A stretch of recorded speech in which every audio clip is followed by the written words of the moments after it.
Yun mga ka-e-bike, ito. May walking repair tayo, pinasok na natin sa shop. Wala pa naman display na e-bike para hindi mainit. Ito ma'am, palit po to ng ng shock. Bali na po. Ayun po. Binabaklas na po nila yung shock. Palit shock po ito mga ka-e-bike. Ito, binabaklas na po nila. Binabaklas na ni Jerwin saka ni Christian yung shock. Ito, pinagtulungan na to mga ka-e-bike kasi dapat kailangan matapos na to aalis pa tong mga to May pending repair pa po sila sa labas. Ito si ma'am, sumaglit lang sa atin. Kaya inuna po natin itong nasa shop para madali matapos. Kasi hirap din magbaklas ng shock. Kailangan may alalay kasi lalo tula tayong pangkalang. Yan mga ka-e-bike, nabaklas na po isa. Grabing wasak na Baling-bali na po talaga mga ka-e-bike. Kuha na lang po tayo dito. Ito mga ka-e-bike, ito yung mga parts natin mga ka-e-bike.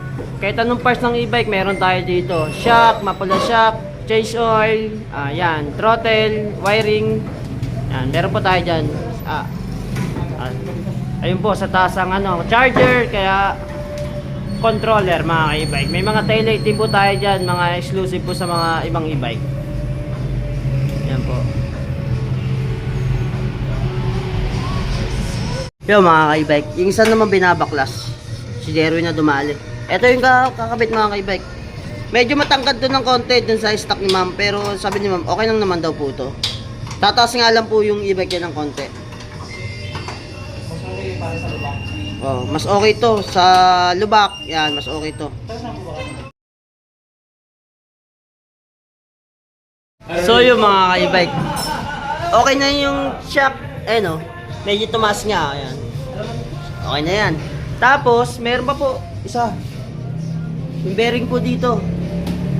Yung bearing po ng gulong mga ka-e-bike. Yan. Ito. Yung bearing po dito. Yan. Napapalitan. Maalog na rin po kasi mga gulong niya. Kaya sabi ni ma'am, palitan na rin daw para isang labor na lang. Ito yung papalitan natin mga ka-e-bike sa gulong. Yan, para hindi po maalog.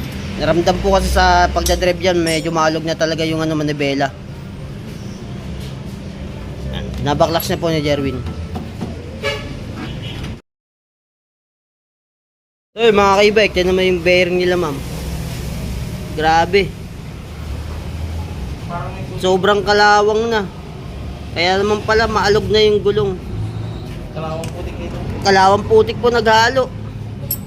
Kaya lilinisin po natin yung yung gulong nyon sa gitna. Tapos saka natin lalagyan ng bago. Ito pa yung kakabit natin, bago.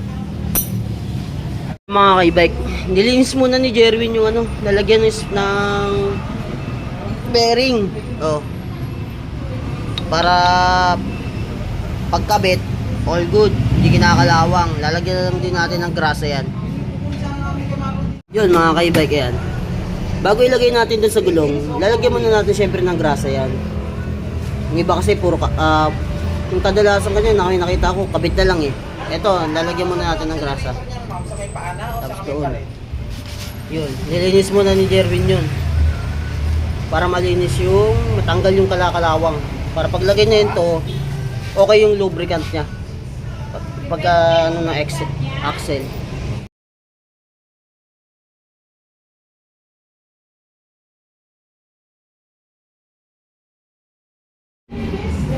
Yo mga ka-e-bike, okay na. Ayun, wala nang alog yan. Wala nang kaalog-alog yan mga ka-e-bike. Yan. Salamat po kay na ma'am sa tiwala na sa atin. Ngayon, sa mga gusto po magpagawa, home service, walk-in, punta lang po kayo dito sa shop. Bali yung yung location pin, ko na lang po sa description box natin. Tapos yung kung paano i-waste para hindi po tayo maligaw. Sa mga home service naman po yun, chat lang po kayo sa page. Papa-schedule po natin kayo agad. Tapos punta po agad kayo ng technician natin. Salamat po.